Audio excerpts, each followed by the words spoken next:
ஸ்லாங்கூரில் அரசு அல்லது தனியார் நிலங்களில் அனுமதியின்றி அமைக்கப்பட்டிருக்கும் கோயில்களுக்கு எதிராக நடவடிக்கை எடுக்க வேண்டும் என்று நாடு முழுவதும் உள்ள 300 அமைப்புகள் ஒன்றிணைந்து ஸ்லாயாங் நகராண்மை கழகத்தில் மகஜர் வழங்கியுள்ளனர். ஸ்லாயாங் நகராண்மை கழகத்தின் நுழைவாயிலுக்குள் போராட்டக்காரர்கள் நுழைவதற்கு அனுமதி மறுக்கப்பட்டதாகவும் நகராண்மை கழகத்தின் செயலாளர் மகஜரை பெற்றுக்கொண்டு கூட்டத்தை கலைக்கும்படியும் வலியுறுத்திய பின்னர் அந்த கூட்டம் அடுத்ததாக கொம்பாக் காவல் நிலையத்தில் கோயில்களுக்கு எதிராக புகார் அளித்ததாகவும் தெரிவிக்கப்பட்டுள்ளது. நாடு முழுவதும் உள்ள 300 அமைப்புகள் இந்த போராட்டத்திற்கு ஆதரவு அளித்திருப்பதாகவும் நிலத்தை ஆக்கிரமித்திருக்கும் கோயில்களை அப்புறப்படுத்த நகராண்மை கழகம் நடவடிக்கை எடுக்க வேண்டும் என்றும், கோயில்களை இடிக்க நகராண்மை கழகத்திற்கு அதிகாரிகள் பற்றாக்குறையாக இருந்தால் 300 அமைப்புகளின் தொண்டு ஊழியர்களை நகராண்மை கழகத்திற்கு நாங்கள் வழங்குகிறோம் என்றும் கோயில்களுக்கு எதிராக செயல்படும் ஃபிர்டாவுஸ் வோங் தெரிவித்துள்ளார். மகஜரை பெற்றுக்கொண்ட ஸ்லாயாங் நகராண்மை கழகம் தங்கள் போராட்டத்திற்கு ஆதரவு அளிக்கவில்லை என ஃபிர்டாவுஸ் வோங் தெரிவித்தார். ஸ்லாயாங் நகராண்மை கழகத்தின் நுழைவாயிலில் கூட தங்களை அனுமதிக்கவில்லை என்றும், தாங்கள் கோஷமிடக்கூடாது என்றும் ஸ்லாயாங் நகராண்மை கழகத்தின் பாதுகாப்பு அதிகாரிகள் எச்சரிக்கை விடுத்ததாக ஃபிர்டாவுஸ் வோங் கூறினார். தங்கள் மகஜரை தாங்கள் வழங்குவதற்காக ஸ்லாயாங் நகராண்மை கழகத்திற்கு வருகிறோம். முன் அறிவிப்பையும் தாங்கள் வழங்கி இருந்தோம். ஆனாலும் நகராண்மை கழகத்தினர் எந்த ஒரு பதிலையும் தங்களுக்கு வழங்கவில்லை என்றாலும் கொம்பாக் காவல்துறையினர் தங்கள் புகாரை பெற்றுக்கொண்டதாக ஃபிர்டாவுஸ் வோங் கூறினார். பல்லின மக்கள் வாழும் மலேசியாவில் எந்த ஒரு ஈன மத நம்பிக்கையையும் இழிவுபடுத்தும் நபர்களுக்கு எதிராக எடுக்கப்படும் நடவடிக்கைக்கு அரசியல் தலையீடுகள் எதுவும் இருக்காது என்று பிரதமர் டதஸ்ரீ அன்வார் இப்ராஹிம் உறுதி அளித்தார்.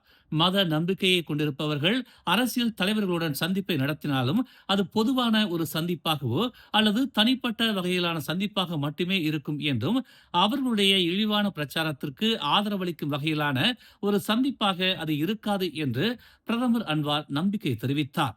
3R என்பது இஸ்லாத்தை அவமதிக்கும் நபர்களுக்கு எதிரானது மட்டுமல்ல, அது இந்த நாட்டில் இருக்கும் அனைத்து சமூகத்தின் சமயத்தை பாதுகாக்கும் என்பதில் தாம் உறுதியாக இருப்பதாக அன்வார் கூறினார். முன்னதாக இந்து மதத்தின் மீது வன்மங்களை வாரி இறைக்கும் ஜம்ரி வினோத், தமீம் தாரி, ஃபிர்டாவுஸ் வோங் ஆகியோரை அம்னோ இளைஞர் பிரிவு தலைவர் அக்மால் சலே, ஸ்லாங்கூர் மந்திரி விசார் அமீருடின் ஷாரி ஆகியோர் சந்தித்தது இந்தியர்கள் மத்தியில் சலசலப்பை ஏற்படுத்தியது.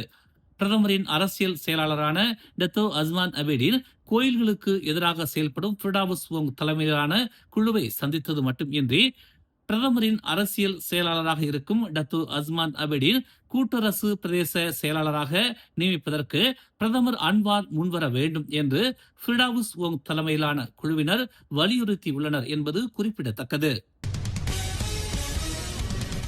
சர்ச்சைக்குரிய சமய போதகரான ஃபிர்டாவுஸ் வோங்கின் சமூக வலைத்தளம் முடக்கப்பட்டிருப்பது கருத்து சுதந்திரத்திற்கு எதிரானது என்று அம்னோவின் தேசிய இளைஞர் பிரிவு தலைவர் டத்து அக்மால் சலே தெரிவித்துள்ளார். தேசிய பல்லூடக பாதுகாப்பு ஆணையமான MCMC சமூக நல்லிணக்கத்திற்கு எதிரான கருத்துக்களை பதிவு செய்துள்ளதாக மேற்கோள் காட்டி சர்ச்சைக்குரிய சமய போதகரான ஃபிர்டாவுஸ் வோங்கின் பொது முகநூல் அகப்பக்கத்தை முடக்கியுள்ளது. இதுகுறித்து சர்ச்சைக்குரிய சமய போதகரான ஃபிர்டாவுஸ் வோங் அதிருப்தி தெரிவித்திருக்கும் நிலையில் அம்னோவின் இளைஞர் பிரிவு தலைவர் டாக்டர் அக்மால் சலே தொடர்புத்துறை அமைச்சர் இப்படி செய்யலாமா, இதுதான் பக்காத்தானின் கருத்து சுதந்திரமா என கேள்வி எழுப்பியுள்ளார்.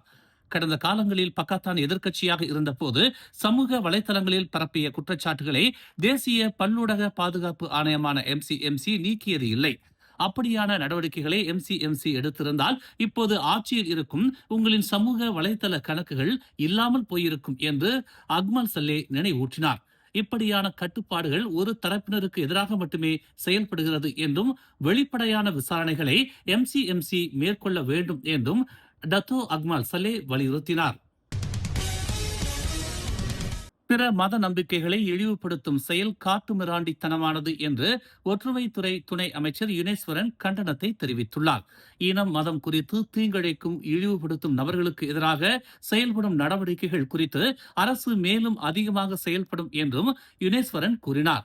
இஸ்லாம், கிறிஸ்தவம், பௌத்தம், இந்து, சீக்கியம் என எந்த ஒரு மத நம்பிக்கைகளுக்கும் எதிராக செயல்படும் நபர்களுக்கு அரசியல் நோக்கமோ தனிப்பட்ட சுயநலமோ மட்டுமே காரணமாக இருக்கும் என்று அவர் கூறினார். சம்பந்தப்பட்ட தரப்பினர் மீது அரசு கண்மூடித்தனமாக எந்த ஒரு நடவடிக்கையும் எடுக்காது.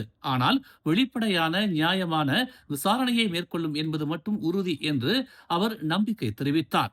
இதுபோன்ற பதிவுகளை சமூக வலைதளங்களில் பரப்பும் தரப்பினருக்கு எதிராக தேசிய பல்லூடக பாதுகாப்பு ஆணையமான MCMC கண்காணிக்க வேண்டும் என்றும் போலியான சமூக வலைதளங்களை நீக்க வேண்டும் என்றும் யுனேஸ்வரன் கேட்டுக் கொண்டுள்ளார்.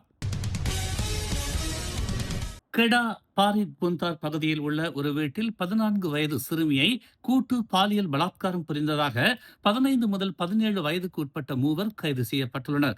கைது செய்யப்பட்ட மூவரும் இன்று பாரித் புந்தார் மஜிஸ்ட்ரேட் நீதிமன்றத்தில் தங்கள் மீதான குற்றத்தை மறுத்து நீதிமன்ற விசாரணையுடன் ஜாமீன் கோரிக்கையை முன்வைத்த நிலையில் அவர்களின் வயதை அடிப்படையாக கொண்டும் பாரித் புந்தார் மஜிஸ்ட்ரேட் நீதிபதி ஒருவருக்கு தலா 500 ரிங்கிட் ஜாமீன் வழங்கியதுடன் மேலதிக விசாரணையை மேற்கொள்ளும்படி காவல்துறைக்கு உத்தரவிட்டுள்ளார். கடந்த வாரம் கரியானில் உள்ள ஒரு வீட்டில் தனியாக இருந்த 15 வயது சிறுமியை வீட்டுக்குள் அத்துமீறி நுழைந்த 15 முதல் 17 வயது பள்ளி மாணவர்கள் கூட்டு பாலியல் பலாத்காரம் செய்ததாக தெரிய வந்துள்ளது. அதிகாலையில் சிறுமியின் கூச்சலிடும் சத்தம் கேட்டு பொதுமக்கள் சம்பந்தப்பட்ட 3 மாணவர்களையும் முற்றுகையிட்டு சரமாரியாக தாக்கி காவல் நிலையத்தில் ஒப்படைத்தனர். பாதிக்கப்பட்ட 15 வயது சிறுமி மருத்துவமனையில் அனுமதிக்கப்பட்டிருக்கும் நிலையில் வழக்கின் விசாரணையை ஏப்ரல் மாதம் தொடர்வதாக நீதிபதி உத்தரவிட்டுள்ளார். தேசிய குடிநுழைவுத்துறை கெப்போங்கில் உள்ள கேளிக்கை மையத்தில் மேற்கொண்ட சோதனையில் பல்வேறு குற்றச் செயல்களில் ஈடுபட்ட 107 வெளிநாட்டு பெண்களை கைது செய்துள்ளது. நேற்று இரவு 11 மணிக்கு தேசிய குடிநுழைவு துறையுடன் ஸ்லாங்கூர் மாநில அமலாக்க அதிகாரிகளும் இச்சோதனை நடவடிக்கையில் ஈடுபட்டதாக தெரிவிக்கப்பட்டுள்ளது. 2 மாடிகள் கொண்ட சொகுசு வணிக வளாகத்தில் கேளிக்கை மையம் எனும் பெயரில் பாலியல் சேவைகள், இசை நிகழ்ச்சிகள் நடத்துவதாக பெறப்பட்ட தகவலின் அடிப்படையில் இச்சோதனை நடவடிக்கை மேற்கொள்ளப்பட்டதாக தேசிய குடிநுழைவு துறை தெரிவித்துள்ளது. சோதனையின் போது 171 வெளிநாட்டினரும் 53 உள்ளூர் வாசிகளும் இசை நிகழ்ச்சியில் பங்கேற்றதாகவும் அதில் தாய்லாந்து, வியட்நாம், பங்களாதேஷ், லாவோஸ் ஆகிய நாடுகளைச் சேர்ந்த 107 பெண்கள் சட்டவிரோதமாக மலேசியாவில் தங்கி இருந்ததாகவும் 11 பங்களாதேஷ் ஆடவர்கள் கேளிக்கை மையத்தின் பாதுகாவலர்களாக செயல்பட்ட குற்றத்திற்காகவும் கைது செய்யப்பட்டனர். இந்த கேளிக்கை மையம் நள்ளிரவுகளில் பாலியல் சேவைகள் வழங்கும் தளமாக செயல்படுவதாகவும் தேசிய குடிநுழைவுத்துறை தலைமை இயக்குநர் டத்தோ ஜகாரியா ஷாபான் தெரிவித்தார். கேளிக்கை மையத்தில் இருந்த பொருட்களை பறிமுதல் செய்ததுடன் ரொக்கப்பணமும் பறிமுதல் செய்யப்பட்டிருப்பதாக டத்தோ ஜகாரியா ஷாபான் கூறினார். ரமலான் சந்தைகளில் விற்கப்படும் உணவுப் பொருட்களின் விலைகள் கட்டுப்பாடுடன் இருப்பதை அமலாக்க அதிகாரிகள் உறுதி செய்வார்கள் என்று கூட்டரசு பிரதேச அமைச்சர் ஹன்னா இயோ உறுதி அளித்துள்ளார். ரமலான் சந்தைகளில் வணிகம் செய்யும் வணிகர்கள் அரசு நிர்ணயித்திருக்கும் விலை கட்டுப்பாடுகளை மீறி அதிகமான விலையில் விற்பனை செய்ய வேண்டாம் என்றும், மீறி அதிக லாபத்திற்காக விற்பனை செய்தால் கடுமையான நடவடிக்கைகள் மேற்கொள்ளப்படும் என்றும் ஹன்னா இயோ எச்சரிக்கை விடுத்தார். தலைநகர் கோலாலம்பூரில் ரமலான் சந்தைகளில் ஒவ்வொரு நாளும் கோலாலம்பூர் நகராண்மை கழக அதிகாரிகளும் சுகாதாரத்துறை அதிகாரிகளும் தொடர்ந்து சோதனைகளை மேற்கொண்டு வருவதால் உணவின் சுகாதாரத்தின் மீது அக்கறை கொள்ளும்படி ஹன்னா இயோ வணிகர்களுக்கு நினைவூட்டினார். சந்தைகளில் விற்பனை செய்யப்படும் உணவுப் பொருட்களின் விலை KPDN நிர்ணயித்திருக்கும் விலையை விடவும் அதிகமாக இருந்தால் பொதுமக்கள் புகார் அளிக்க தயங்க வேண்டாம் என்றும் ஹன்னா இயோ கேட்டுக்கொண்டார். மேலும் செய்திகளை தெரிந்து கொள்ள தமிழ் மலர் இணையதளம், தமிழ் மலர் செயலி மற்றும் மலர் டிவி யூடியூப் சேனலை வலம் வாருங்கள். எங்களோடு இணைந்திருக்க மலர் டிவியை பதிவு செய்து கொள்ளுங்கள்.